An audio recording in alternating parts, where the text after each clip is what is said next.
What is up, everybody? Welcome to the Game Night YouTube channel. In today's video, guys, we are playing the Hell to Pay feature film in Final Girl. This is it, guys.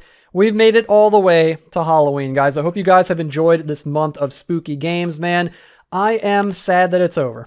I really am. I was going to say it's bittersweet, but there's nothing sweet about it. It's just bitter, man. But I guess the sweet part is that we got to experience it together, and it was an absolute freaking blast, guys. But yeah, I'm a little sad that it's over, man. But you know what? It's okay. We still have all of these really awesome horror games to play in the coming months too. But it was very cool to be able to jam pack all of them into the month of October and really celebrate the spooky season. And here we are, man. We made it to Halloween. I hope you guys had a great month, and I hope you're going to have a great time for Halloween. Be sure to be safe.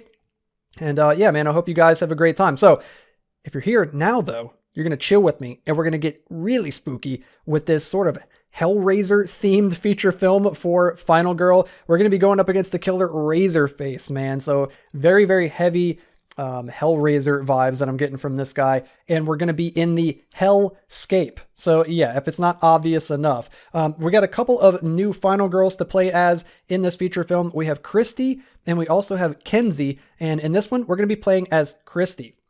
So I've got her health set up over this way. She's got 5 health. So we've got 4 tokens, and then we're going to need to grab one of these little health tokens here as well. So we'll kind of mix these up a little bit like so. And we're going to get one for ourselves, and we're going to get one for Razerface over here. So Razerface has 9 health, and he's got 5 horror on the horror track starting out right there. Cool. So there's some new things in this feature film, of course, which is, par for the course for all of the Final Girl feature films. So we'll go over all of that stuff, and I'll teach you guys how to play this feature film. And then we're going to do a full playthrough of it. So let's go ahead and get into it, guys. So we're going to go ahead and check out Razerface first, and I'm just going to use the inserts that come with this feature film, and we'll read through it together. So we've got Razerface here. It says, "The practitioner will be caused and encouraged to call forth all great beasts of the pit, yet not this one, lest ye be consumed by great and unholy agonies." Jeez, dude. So this guy, you really don't want to run into. We've got some special setup rules here. Shuffle the affliction cards and draw and place 3 affliction cards face up on the table. So let's go ahead and do it. We're going to grab these little affliction cards here. We're going to shuffle these up. These are feature film special cards. We'll give those a quick little mix, and then we're going to draw 3 of them and place them face up on the table. So we'll draw this one. We got a delicious sacrifice here. We'll place that here. We've also got experience unbound. Maybe we'll play them side by side like so. And then lastly, we've got a lamb to the slaughter, and we'll place that one right there. We'll put the other affliction cards face down. It says, special rules, afflictions. Hellish afflictions can be physical, mental, spiritual, or otherwise. To be unbound from the influence and power of Razerface, you must purge all of your afflictions, usually 3, but you may gain more during the game, so that you can kill Razerface and escape with your life and soul intact. Purging an affliction. Each affliction card has a purge requirement that you must achieve to purge that affliction. During the action phase, if the purge requirement has been met, you may choose to purge the affliction by resolving the purge effect on the bottom half of the card, and if you choose not to purge the affliction when the requirement is met, then the purge requirement needs to be achieved again later to purge that affliction, and once an affliction has been purged, remove the affliction from the game. Also, it says, note, you may only purge 1 affliction per turn. Impossible afflictions. It could happen that during the course of play, a particular affliction becomes impossible to purge due to there being no victims on the board, for example, and when this occurs, remove the affliction from the game and draw a new one to replace it. You immediately lose the game if you need to draw an affliction, and none remain. Yikes, guys. Okay, so it says the final health token. Razerface's final health token may only be revealed if there are no afflictions in play. As such, when Razerface is down to its final health token and 1 or more afflictions are still in play, damage to Razerface that would normally reveal the final health token is instead ignored. So you've got to get rid of all of these afflictions here in order to defeat Razerface and remove his final health token. If any of these afflictions remains, when he gets down to his final health token, he ignores any damage that you deal to him. So let's go ahead and check out the 3 afflictions that we got here so we can see what we're up against for this playthrough. We have a delicious sacrifice. It says satiating, but for an instant. Purge requirement. Remove a 0 time card from the game. Ooh, okay. So that would be one of these starting cards, the Walks focus, short rest, or weak attack. If you remove one of those completely from the game, that is the purge requirement. And the purge effect says, if the dark power has been revealed, you remove another 0 cost time card from the game. Very interesting. We also have Experience Unbound. There are no limits here. Purge requirement, achieve or use your ultimate ability. So that means we have to save 4 of our, or 4 of the victims rather on the board in order to unlock our ultimate ability. That is the purge requirement. And the purge effect is Razerface recovers 3 health. So you kind of want to do this before you deal damage to him, it seems like, before he can gain the health back. Very tough. And then the last one, guys, that we have is A Lamb to the Slaughter. My punishments bestow innocence. Purge requirement. When you would save a victim, it is killed instead. And the purge effect is to increase your horror track by 1. That's actually pretty tough considering that we have Experience Unbound and we need to save as many victims as we can to get our ultimate ability. So whenever we would save a victim, instead it's killed. And then we get this purge effect of increasing horror by 1. So those are pretty gnarly. Those are some pretty gnarly afflictions. This first one, A Delicious Sacrifice, actually seems pretty easy. You just banish one of your 0 cost cards from the game, and then you're done with that purge requirement. That one actually seems fairly simple. But the other ones, those seem pretty tough. And it's important to note that you can end up with more afflictions as the game progresses. So those are the rules for Razerface. Now we're going to check out the rules for the Hellscape location here. So it says, our first explorations of the Hellscape proved unsuccessful. Out of the first 2 battalions to go in, only 3 soldiers returned from their mission. From what was left of each of them, it was clear the landscape itself was toying with us. It says, special setup. You shuffle the Hellscape tiles and deal 1 to each of the 4 blank spaces on the location board. Tiles should always be oriented so that the symbol is on the top left, ensuring the panic numbers are not upside down. So you've got these 4 Hellscape tiles here. So we're going to give them a little mix, and then we're going to deal them to each of these 4 blank spaces on the board here. So again, you want to make sure that these symbols, these white symbols, are up in the top left corner. We're going to start up here and then go clockwise around the board. So we've got this little sort of like plus looking symbol here. We've got a star symbol. We've got a square with a circle in it. And then we've got like an hourglass looking symbol here. We're going to place all of those down. So that way you can see it creates the actual Hellscape out here. It also says, place 1 victim in each space of each Hellscape tile. There should be 8 victims on the board, and then reveal the setup card to replace the remaining victims, Final Girl and Killer. So we need to place 1 victim in each of the Hellscape tiles. Okay, so let's go ahead and grab... It says there should be 8 of them. Place 1 victim in each space. Yeah, so each space of the Hellscape tile. So there's going to be 1 here. There's going to be 1 here. There's also going to be another one here. This particular tile has 3 spaces in it, like so. There's going to be 2 right here. And then there's going to be 2 over here as well. 1, 2. It's important to note too that these tiles are also double-sided. They can actually be flipped over to the reverse side, which will happen during the course of play. So those are our 8 meeples that are out on the board, our 8 victims. And then we need to reveal the setup card to place the remaining victims, Final Girl and Killer. So let's go ahead and shuffle up the setup cards here. And we'll draw 1. And we've got Ecstasy is the name of this one. So there's going to be 2 more victims that are going to be placed up in this top right section here. There's going to be 1 down here in this bottom right section. And then there's going to be 1 more placed over here in this bottom left section, like so. And then the Killer will go up into the top right. And the Final Girl is going to be right here in the middle in the Nexus. That's where she's going to start. So that is the setup for our playthrough here.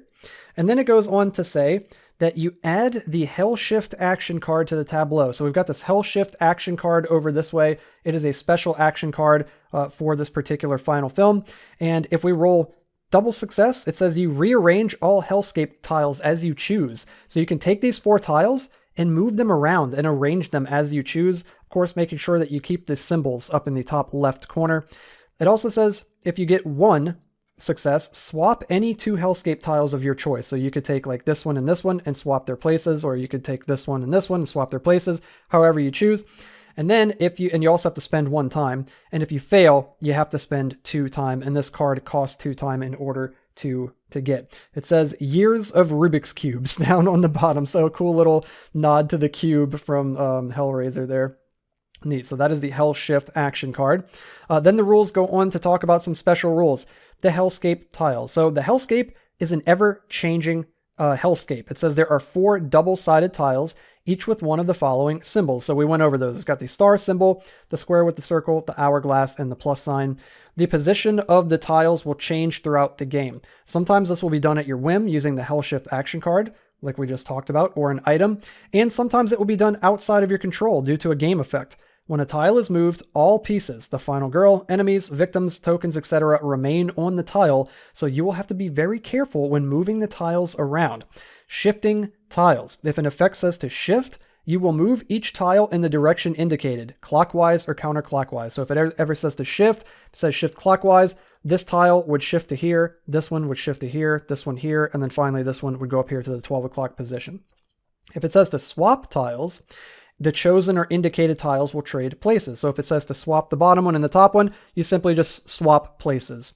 Flipping tiles. If an effect says to flip, you take the tile, you remove all the pieces from the tile, noting which colored space they were in, and then you flip the tile and return the pieces to it, placing them in their corresponding colored spaces. So for instance, we've got a blue section here on this tile and also a red section. So if we had to flip this card over, we would remove the pieces, flip it over, and then we would place one victim back in the blue section and one victim back in the red section on the flip side of the tile. And then rearranging tiles. If an effect says to rearrange, you may arrange all the tiles on the board to whatever configuration you choose. Tiles cannot be flipped when rearranging. So that's like if you get the double success on the Hell Shift card, it says rearrange all Hellscape tiles as you choose. You can move them around however you want, but again, you can't flip them over whenever you do that. It has to specifically tell you to flip the tiles.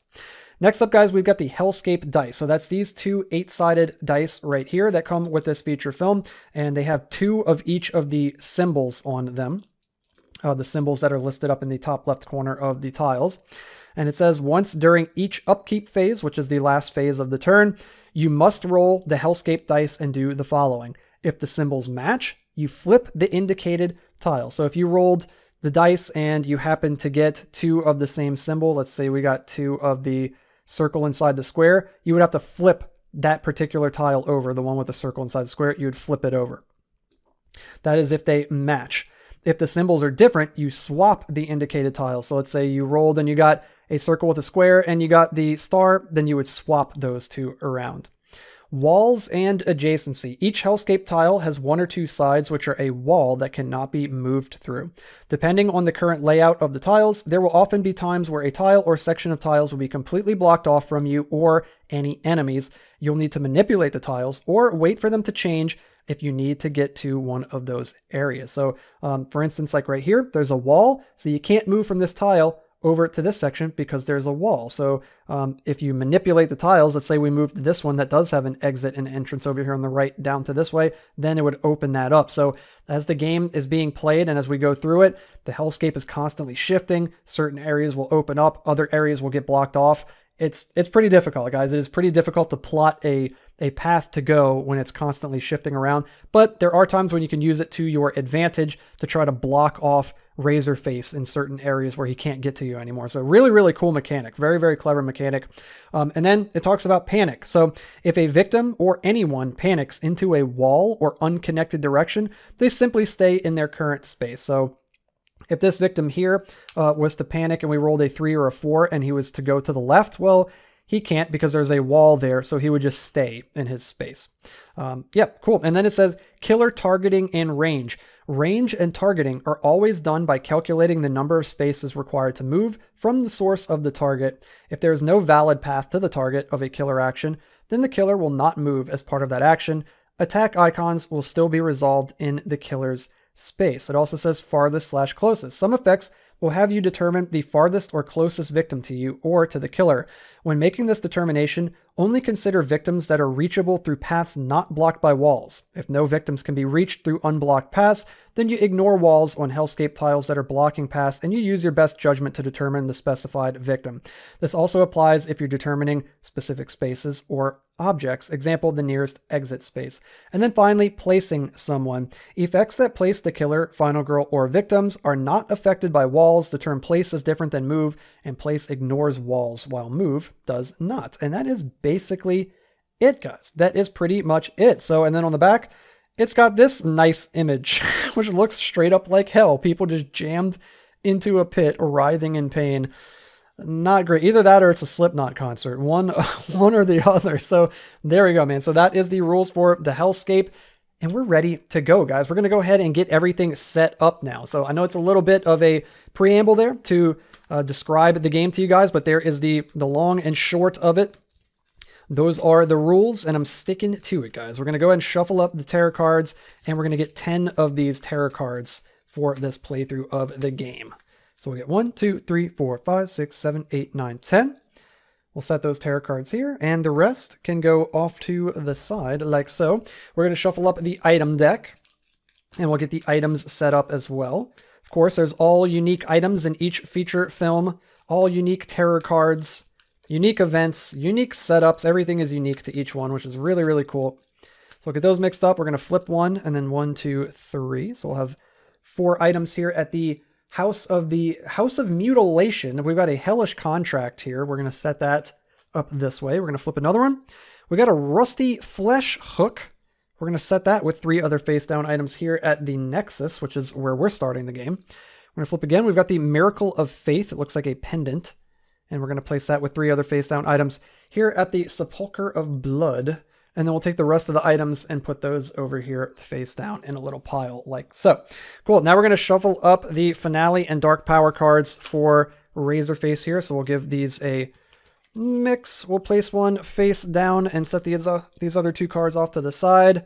We're going to remove the Infinite Despair Epic Dark Power because no, I'm not dealing with that, guys. We're going to remove that.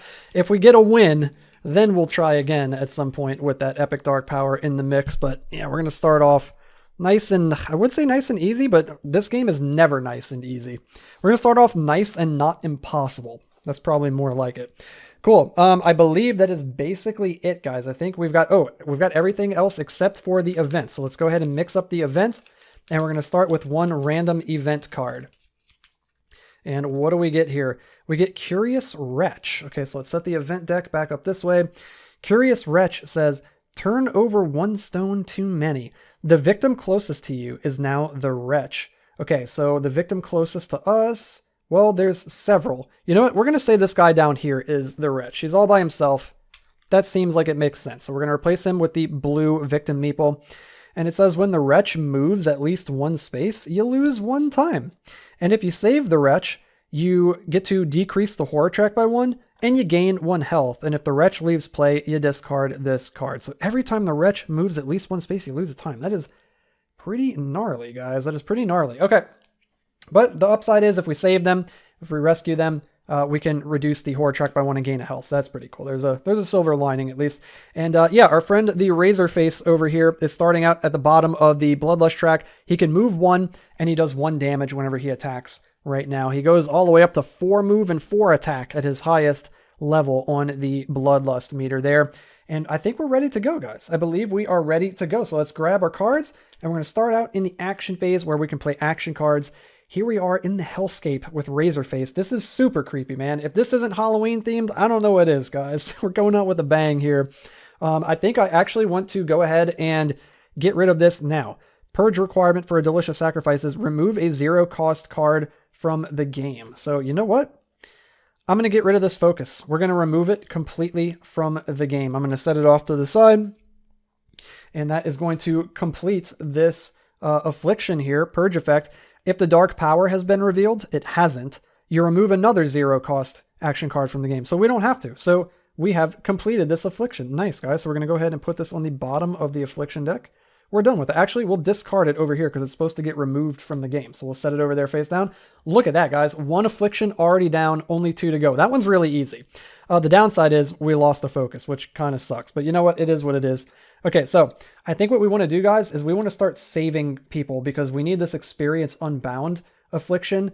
And we need to get our ultimate ability, which means we need to save 4 of these victims. So we need to start saving people, and I really want to save them. It's worth noting too that the exit spaces are here. There's an exit space here. There's an exit space here, and there's also an exit space here in the Nexus. The Nexus is both an exit space and a place where you can search for an item right there. So we could run up and grab them potentially and bring them back to the Nexus and save them. I think I want to try to do it, guys. So we're going to play a walk right here. And since we're starting out at 5 on the horror track, we've got 2 dice that we can roll right here. So we're going to go ahead and roll 2 dice. See what we get. And we got 1 partial success. So I'm actually going to discard weak attack and short rest. And we are going to turn that into a success. And we can move up to 1 space and lose 1 time. So we're going to move 1 space here. I think I'm going to try to walk again. Let's try to walk again. You got to walk before you run. And we got a partial, but we don't have enough. Having to discard that focus actually screwed us, guys. So we can move up to 1 space, but then we lose a health and 2 time, or we can just lose 2 time. I'm going to go for it. I'm going to lose the health. I'm going to lose the 2 time. We get to take a space or walk 1 space. We're going to move here with the wretch. We rescue the wretch already. That's insane. And so it says on the event card that when the wretch, if you save the wretch, you reduce horror by 1 and you gain 1 health. So we get our health that we lost right freaking back, dude. Let's go. And if the wretch leaves play, you discard. Easy peasy, guys. Done. Look at that. We already saved the wretch on turn 1. Let's go. All we have left is our focus here, and I actually think I'm going to discard this in order to gain 1 time and go up to 4 time like so. And now let's move into the planning phase. So we could purchase some action cards, guys. What do we want? I think I want to get a sprint because we want to save more people. So that's going to cost us 2. So we'll grab a sprint. And I think we're also going to grab a search. So let's go down by 2 and grab a search, and we'll be able to search the Nexus on the next turn and pick up that rusty flesh hook. That'll help us do a little bit more damage against old Razerface over here. Okay, cool. That is it. So now we're going to take all of the cards from the tableau. We're going to put those back out here, and they're all 0 cost cards, of course. So we'll set those here. We'll set our timer back to 6. And that is that, guys. We're going to go into the killer phase and resolve the killer action. So Razerface's action is he targets the final girl or the victim, whoever is closest, and of course he prioritizes victims over the final girl, moves toward them, and then attacks. So he is going to move 1 and attack for 1. So he's going to move 1, attack for 1, and kills a victim immediately, raising the bloodlust up by 1. So he doesn't get any bonuses from that. He's still moving 1, and he's still only dealing 1 damage. Okay, and then we're going to draw a terror card. So the first terror card of the game, Ecstatic Torture. He's going to target whoever's closest, the final girl or a victim, move toward them and attack, and then we lose 2 time. My goodness. So he's going to stay right where he is. He's going to attack again, dudes. He kills this victim, increases bloodlust, and that increases the horror track by 1. So much for saving the wretch, man. We're right back at 5. He's still only moving 1 and dealing 1 damage, though, which is good. And then we lose 2 time. That is crazy. So there we go. We lose 2 time, and we discard this over this way like so. Okay. Yikes, guys. That is pretty brutal. This game is so difficult. We move to the panic phase. If a victim was killed this turn, you panic all victims in the killer space. He murdered everybody that was in his space right out of the gate, man. So they are all gone, unfortunately. And let's make sure that we're not missing anything here. Oh, we are. We're missing something. When you would save a victim, it is killed instead. So when we saved, I already forgot about this. When we saved the wretch, it was actually killed instead. So we didn't gain a health. We didn't gain 1 on the horror track or get to reduce it by 1. Yeah, it just died instead, but we did save it. And the purge effect is to increase horror by 1. So now we're already in the red. Hey, at least we finished this because we saved a victim. So there we go. We've got another affliction down. We've only got 1 left. I'm glad I remembered that this early on. I would have been kicking myself if we were several turns into the game. Okay, cool. I mean, not cool because we can only roll 1 die now, but it is what it is. So the upkeep phase, we would reveal the finale card, of course, if there are no terror cards, but there's a boatload left. We can rearrange items. And during the upkeep phase in this feature film, you got to roll these 2 Hellscape dice here. So let's go ahead and roll them. And we got the plus sign and the circle in the square. So those 2 are going to trade places here. So we'll swap those like so. There we go. Cool. That is such a cool mechanic. Isn't that cool, dudes? I really, really like that. That is such a cool mechanic. Cool. So now we're going back to the action phase, dudes. All right. We've only got a search and a sprint in our hands. I guess let's go ahead and search. This is brutal because we can only roll one die. But yeah, times are tough. Should we? Yeah, we're going to try it. We're going to try it, dudes. Let's go ahead and roll. This is actually super sketchy. We got it with a success. That is so lucky. Take the top item card of your space and lose one time. Okay, so we're going to lose one time. Take the top item card at our space, which is the Nexus, and we get the Rusty Flesh Hook. It is one-handed. It says meet back on the menu. It's got a range of 0, so we have to be in the same space as the enemy when we attack, and it adds 1 damage to our attack. So again, it's one-handed. We'll put it in one hand like so. Cool stuff. A Rusty Flesh Hook. Gross, dude. Gross. Okay. I think I want to end my turn there. I don't want to push my luck too much more by only rolling one die. I would like to sprint away, but I'm just going to leave it. I'm going to leave it. We do need to save victims, but we'll get there eventually. Let's go ahead and end there. We're going to go to the planning phase, and we can purchase some action cards. We're also going to get back all of these 0 cost cards, so that's something. So we get back short rest, weak attack, a couple walks, and a focus. So we've got 6 cards in hand, and you can have a maximum of 10, of course.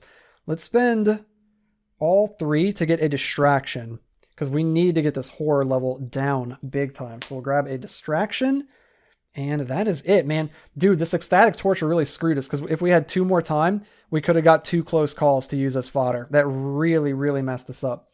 Okay, this action card is search. That will go back on the board over here, and now we'll move into the killer phase. So he's going to target, move, and attack. So he is going to move here and attack and kills this poor victim, increasing bloodlust.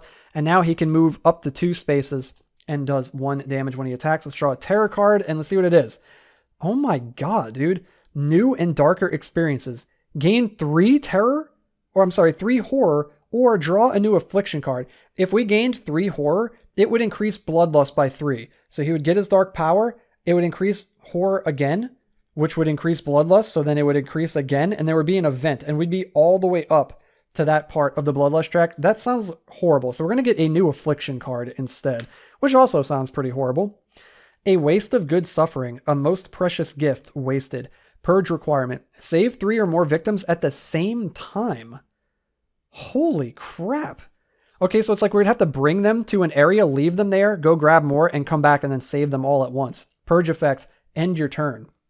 Okay, that kind of goes hand in hand with the experience unbound because we're trying to save victims. So yeah, it's just more of the same. So that's good. At least we're not having to divide our attention too much. We need to prioritize saving victims at this point, which is really tough. These afflictions kind of force you to do things that you might not otherwise would want to do. It really like forces the play style, which is interesting in a way. But it definitely makes it very, very difficult because again, you can't kill Razerface until you get rid of the afflictions, which is gnarly. Okay, so that was it for the killer phase. We move into the panic phase. There's no one in that space. There is this victim over here, but he's technically in a different space. And then we go to the upkeep phase. So let's go ahead and roll the dice, the Hellscape dice. What do we get? We got the star and the plus sign are going to swap places. So these two are going to swap. They're going to shift the ever-shifting Hellscape. There we go. And oh no, that puts him right next to me, which is kind of spooky. Yikes, guys. And then these guys are locked over here in this side of the board, and they can't go out this way or this way. All these guys are locked off. Oh no, I just blasted them everywhere. This guy was here, this guy was here, and this guy was here, right? Is that how it was, guys? Oh no, I just made a freaking mess, dudes. I made such a mess. Or was this guy here? I don't know where they were. I don't know where they were. We're going to go with that, guys. We're going to go with that so we don't spend all day trying to figure out where they were. I think it was something like that. Was it? Was it something like that, dudes? Where's the setup card? No, this guy would have been... Yeah, this guy would have been... Well, there were supposed to be 2 there and they died. Yeah, these guys died. There was 1 here, 1 here, and 1 here. Okay, good. We got it. We got it. We're back in business. And that is basically it. Yeah, that was the end of the upkeep phase. So now we're going to the action phase once again, guys.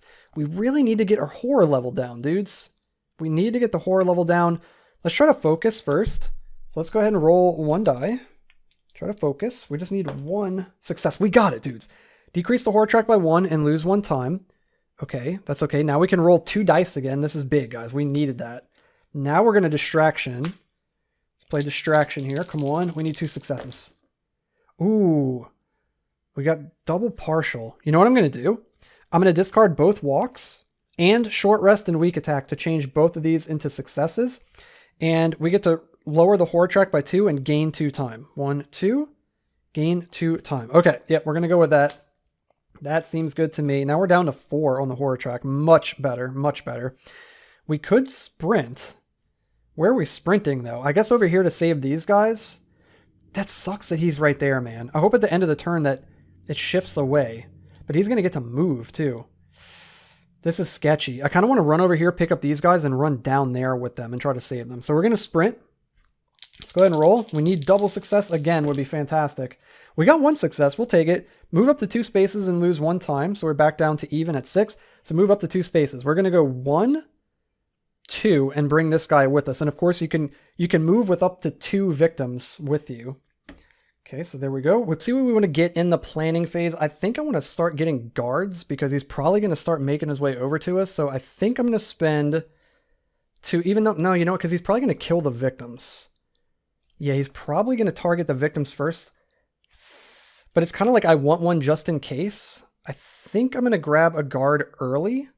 Yeah, let's grab a guard early. So we're going to grab 1 of these. We got 4 time left.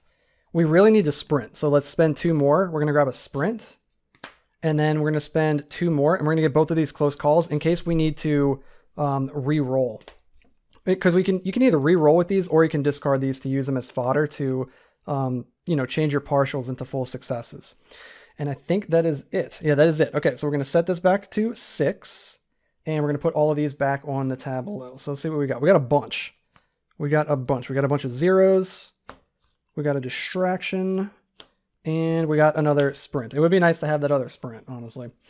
Okay, I think that is it. That is it. Okay, so we're going to move to the killer phase and resolve the killer action. So he's going to move. And keep in mind, he's moving 2 now. So he's going to go... Oh, actually, he's going to go over this way to this guy. Oh, no, he can actually cut us off right here. Okay, well, we could either go down and save them here, or we can go to the Nexus and save them. So we have options here. So he's going to go here, and then he's going to attack and deal 1 damage, and he's going to kill this victim, and then it's going to increase Bloodlust. So now he's moving 2, but he's also dealing 2, and he gets his Dark Power. So we're going to see what it is. Did we ever choose a Dark Power? No, we didn't. Okay, let's shuffle this up, and we'll put 1 here. And set these other off to the side, like so. Okay, and let's see what he gets. He gets Soulbound. When this is revealed, gain a new affliction. Dude, you've got to be kidding me. We started with 3 afflictions, got down to 1, and we're back up to 3. Explorers of the Flesh. We walk the sacred path of pleasure and blood. Purge requirement. When you attack Razerface, choose a victim in your space or an adjacent space to take the damage instead. Okay, so anytime we attack him, we have to basically kill a victim instead. And the purge effect is it increases horror. Dude, that's insane. And so like it mentioned in the rules in the beginning, if we ever get into a situation where it's impossible to complete the affliction, like if there are no victims on the space, then obviously we wouldn't be able to do this because it says when you attack Razerface, choose a victim in your space or an adjacent space to take the damage instead. So if we ever run out of victims, we'll have to discard this affliction and then get a new one. And then if we ever run out of afflictions in the affliction deck, which it looks like there's only 3 left. Yeah, there's only 3 left. If we run out and we can't pick another one, you lose the game. So we've already seen several of them. Hopefully we don't have to get any more. Okay, so that's it for him. I think that was it, right? Yeah, because that was from his Soulbound Dark Power. Dang, dude. At least we don't have to worry about anything else. This is like a one-time effect that when it's revealed, it does that. So we should be good. And then he draws a tarot card, and he's got Scarlet Hymn. Jeez, dude, this is insane. Okay, so... Oh my gosh, guys, this is actually horrible. He's going to move toward whoever's closest, final girl or victims. So he gets to move 2. So he's going to move here, and then he attacks 3 times. Dude, I should have bought a guard. Did I buy the guard? Yeah, I did. We're actually going to need it. I can't believe we're going to need it. My instinct was right. So he attacks 3 times. So he kills both of these victims. He increases Bloodlust. He increases it again. It increases horror, so we're up to 5 on the horror track. And then he attacks us. He's attacking for how much, dude? He's attacking for 2 damage now. So now he moves 3 and does 2 damage. I think I'm going to go ahead and play the guard. So let's go ahead and play guard. We may as well. We bought it. Let's try to block as much damage as we can. We just need 1 success. We didn't get any. crap. We got a partial. I'm going to get rid of both close calls and change that to a success. And then it says reduce damage by 2. So we don't take any damage. So it's something. At least we did block the damage. It was worth it. Cool. Okay, so that's it for the killer phase. Panic phase, there's no victims left in the space. This victim over here is actually in a different space. This tile has 3 different spaces on it. And then upkeep phase. So we need to roll these 2 dice and see what happens here with the tiles. Okay, so we got the hourglass and the star. So that's this one and this one. So now these swap places like so. And I feel like we're probably screwed. Are we screwed? I feel like it. Yeah, okay, we literally have to save all 4 of these victims. Guys, this game is like almost impossible. This game is so hard. You have got to be astronomically lucky to win this game. I love the game. Like, I love Final Girl, but I find myself saying that every time I play the game. I think that's like maybe my only gripe about the game. It's too hard. It really, it's too hard. I'm just going to come out and say the game is too hard. I know there's going to be like a couple people that chime in and just be like, no, dude, you just need to know what to do. And like, I've had a couple people say that and I get it. Yeah. But like, I know you can get better at the game, but there's just, I feel like every single time I play the game, it is just, I find myself saying that it feels impossible, which isn't that fun. I'm still having fun and I love the game, but I wish it was a little bit more doable. It is like really, really, really difficult, guys. I feel like everything that's happened so far has been completely out of my control. But we'll see. Maybe we'll get lucky and we can actually save all 4 of these guys somehow. I don't know. I don't see how that's possible because he's moving 3 now. So even if we go this way to save this guy and we by some miracle get to move 3 spaces, which I don't even think we're going to get to do that, and get him over here, at the end of that turn, he's just going to go over here and kill this guy. Or if we go this way and try to save that guy by running up here, he's just going to go right here and kill this guy. So it's like it's basically impossible. We're going to keep going and see what we can do, though. We'll see. You never know. Maybe we'll draw an event or something that adds more victims to the board, and then we can actually save more victims. We'll see. So that's it for the upkeep phase. We're going to go into the action phase now, and we've got... Did we literally just have sprint? Yeah, we literally just have sprint. Okay, I guess that's what we're going to do then. We're going to sprint. Let's go ahead and roll. And we got 1 success. So we get to move up to 2 spaces and we lose 1 time. Okay, so let's go... Yeah, see, I don't even know what to do. I guess we're going to go here, grab him, and then run this way with him. And we can't save him, guys. We're 1 space from being able to save him. That's so brutal. So brutal, man. Okay, planning phase. We got to purchase some cards here. You know, we should probably purchase the Hell Shift. This is probably something that I need to make better use of to try to shift the board around a little bit. It's probably a huge part of it. We're going to do that. We're going to spend 2.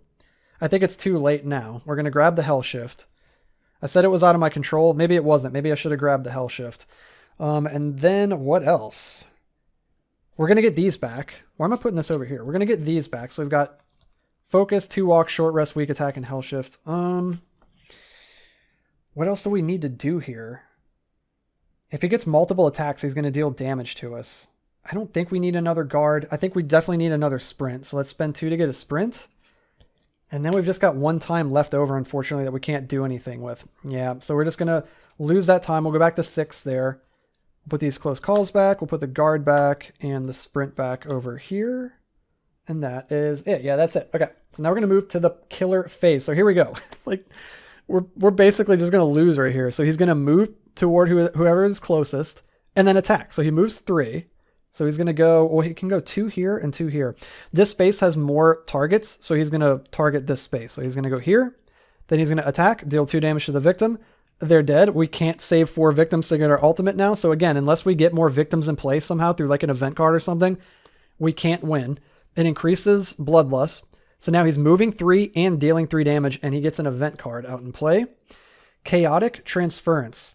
The dimensions of this place have a hunger of their own. Swap the Sepulchre of Blood and the House of Mutilation item decks, and then discard this card. Okay, so this is the House of Mutilation, and this is the Sepulchre of Blood. So we have to swap their item decks. I don't know how much that's really going to affect us, but we'll see. We'll swap those. And like normally it probably would, and maybe it'll come into play. I just feel like we're already screwed, so I don't know how much it's really going to affect us because we're pretty much already screwed. So we'll have to discard that event card. And that is it. That is it. Okay, then we draw a terror card. Spiral of Horrors. That pretty much describes the game so far. Shift each Hellscape tile 1 space clockwise. Okay, so all of these are going to shift. So we're going to move this here, and this one here, and this one here, like so. And then it says, place one, oh, here we go, guys. Place 1 new victim on the plus and 1 new victim on the hourglass in the spaces of your choice. Dude, let's go. Okay, so wait, 1 new victim on those? Okay, so I guess we'll place 1 here, closer to the nexus, so it's easier to save, and then 1 on the hourglass. So we're going to do 1 here, close to the nexus, so he's easier to save. Dude, and then we get another event card. Okay, that's literally exactly what we needed. Barrier of Blood. It says that's a lot of blood. Place the Barrier of Blood token over the nexus on the side of your choice. It is now only an exit or search space, but not both. Oh, okay. That's crazy. I want it to be an exit. I'm not too worried about it being a search space. So we got to take this blood token, which is somewhere. Where's the blood token? There it is. Okay, we got to take this blood token, and we're going to put it over here to cover up the little wrench symbol to show that it's a search space, and it's just going to be an exit space. So we could still save victims there, but we can't search for items there, which I'm not too worried about the items. We have to save victims to get rid of these afflictions. Otherwise, we have literally 0 chance at winning the game. Okay, I think that is it, guys. That is it. That was actually a pretty good terror card, believe it or not. Cool, then we move into the panic phase. There's no victims to panic, so we move into the upkeep phase, and we got to roll these 2 Hellscape dice. And we're going to shift the board again. So the plus and the hourglass. So these are going to shift. That is actually horrible. Yeah, that's terrible. That's about as bad as we could have asked for.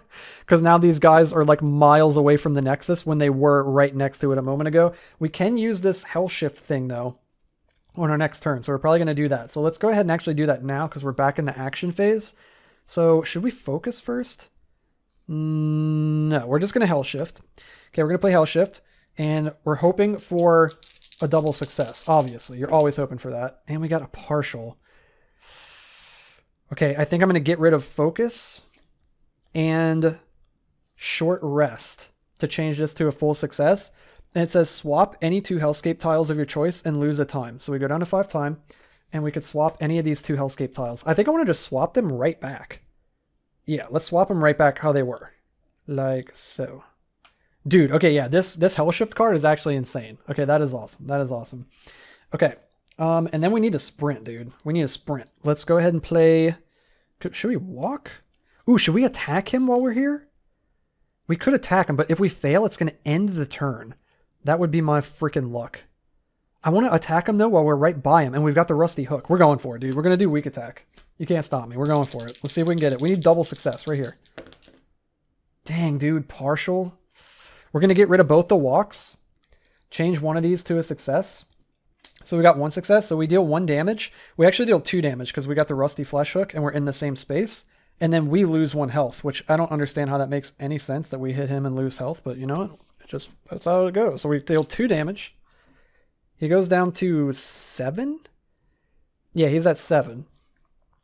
Okay, and I guess we're going to sprint. I guess let's just try to sprint, dude.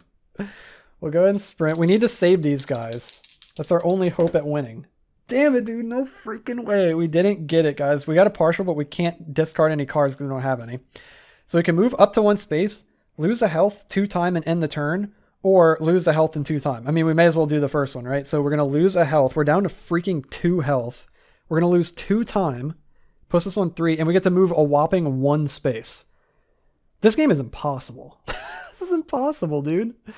We're going to go here. That's the only way we can go because this is a wall. It's blocked off. So we're going to go up 1. And yeah, we're about to get completely screwed. I think that is it. Planning phase. We've got 3 time to spend. Dude, this is so ridiculously hard. Okay, let's spend 2 and get a sprint. Let's spend 1 and get a close call. And that's it. Everything else has to go back to the tableau. So we've got all of these 0 cost cards. We could attack. Wait, did I just put too many in here? What did I put in here? Hell Shift. Hell Shift goes over here. These go here. And we got Sprint. And we'll put that right there. And I think that is it. That's literally all we can do. So put our time back up this way. And then we go to the killer phase. Okay, resolve the killer action. So he's going to move 3 and deal 3. So he's going to go 1 and he's going to attack us because we're closest. Okay, this is actually terrible. We're about to die. I needed to get guard and I didn't get guard. Oh my God, dude. I think we're dead. You know what? It's okay. Put me out of my misery. This is too hard. This is too difficult, guys. I feel like at this point in the game, it's like if you're not even like remotely ahead or breaking even, it's like you may as well just start over. It's basically impossible. Like the game just snowballs and gets progressively more and more out of your control. So yeah, he's going to attack and deal 3 damage, and there's literally nothing I can do about it. So we've got to hope that this token right here has hearts on the other side. Otherwise, Christie is dead. That's it, dude. Christie is dead to Razerface. Dudes, my God, this game is hard. It is so fun, but it is so difficult. Yeah, I think the interesting thing about Final Girl 2 is that all of the feature films are so different. They have their own mechanics. And I kind of realized like halfway through, oh, Hellshift is insanely useful. Like it is really, really good. But even then, we still got. And yeah, I probably should have planned that out a little bit better. But yeah, I love the game. It is so hard. And whenever you do get a win, it feels like you won the lottery. It literally does. They are so far and few between. So if any of you guys have tips, be sure to chime in and let me know, like if you're familiar with this particular feature film, if there's anything that you try to do in particular. Like I mentioned earlier, though, it feels really hard because in the other feature films for Final Girl, typically you can kind of choose what you want to do. Like if you want to go find an item and try to find a weapon so that you could take down the killer, or if you want to try to save victims so that you can get your ultimate ability. But with these afflictions, they kind of like shoehorn you in and like box you into forcing you to do something, like whether you want to or not. So I couldn't really decide, like, you know what? I don't want to save the victims. I'm not worried about that. I just want to go find a weapon, maybe get a couple of items, and then prepare to fight Razerface at the end. Nah, you can't do that. It's like you have to save the victims. And then as he's killing victims and being able to move further, he can catch up to them easier. And so he's killing all of them. And there's nothing you could do about it other than, I guess, using Hellscape to kind of shift the board around. But even then, at the end of each turn, you're left to the mercy of the dice. So however you shift the tiles with Hellshift at the end of the turn, they might just get shifted right around again when you roll the dice and put you in a position where he can go and kill the victims. It is really hard, guys. There is so much luck involved in this. And again, I know I've mentioned this in other playthroughs. People have mentioned that, you can mitigate the luck, and yeah, you can mitigate it to a certain extent, but there's just still, I still feel like the luck factor far outweighs anything that you can do as a player. And I don't know, maybe that's just my own inexperience with some of these feature films. And again, that's why I want you guys to let me know down below. But that's how it feels on my end. I'm not having any less fun. It's still definitely super fun. I just wish it was a little bit easier, like a little bit more doable, because I feel like every time I play Final Girl, I feel like I stand literally not like no chance. Like I feel like I have absolutely no chance at all, no matter what I do, which isn't great, which isn't a great feeling. So we're going to keep trying. I think if I spent enough time on just one feature film and really like hammered in all the nuances of it and figured out all the little quirks, that I could probably, hike up that win rate from 0% to like 1% chance or something. But yeah, with all the games that I have to play on the channel, it's hard to keep up with that. And there's like a jillion feature films. So I'll quit making excuses. We're going to get a win eventually, guys, but man, it is hard, guys. But either way, I hope you enjoy, dudes. This was a fitting way to end. This was definitely a nightmarish experience here on Halloween for our final game of the month, guys. It is definitely bittersweet, dude. It is bittersweet. And what a way to go out, dude, to Razerface in the Hellscape in Final Girl. So hope you guys enjoyed it, man. If you did, hit the thumbs up like button, hit the red subscribe button, and click the bell so you can stay updated every time I upload brand new videos. And I'll have more videos coming in the near future. We're about to head into November, guys. It's not spooky season anymore, but don't fret. I will definitely have more Final Girl and some other spooky games on the channel. There was one in particular that I didn't have time to get to. It is Hunted Woad Ridge, and I've had a few people ask me to play that game on the channel, and I definitely intend to get to it. But yeah, things have been hectic around here in real life. I know you guys kind of know some of that backstory, the real life game night lore that's been going on. So things have been hectic with that. I've been trying to find time to make videos, and there's so many games, so it's been tough to fit all of them in. But I hope you guys have enjoyed the games that have been on the channel for the month of October. And again, I hope you guys have a great Halloween and stay safe out there. And until the next one, have a good one, and I'll see you guys in the next video.